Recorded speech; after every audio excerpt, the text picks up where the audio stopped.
श्रीनरसिंह नखस्तुतिः पान्त्वस्मान् पुरुहूत vary बलवन् Matang माद्युद्घटा कुंभोच्छाद्रि विपाट नादिकपटु प्रत्येक वज्रायिताः श्रीमत् कंठीरवास्य प्रतत सुनकर दारितारातिदूर प्रध्वस्त ध्वांत शांत प्रवितता मनसा भावित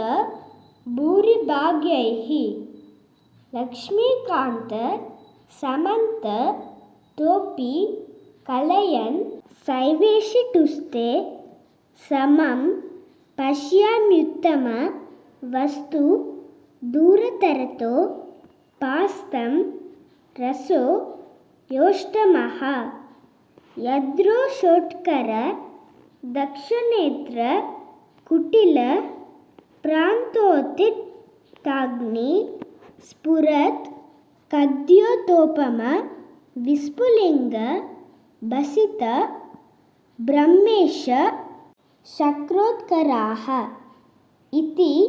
श्रीमद् आनंदतीर्थ भगवत् पादाचार्य विरचिता श्रीनरसिंह नखस्तुतिः।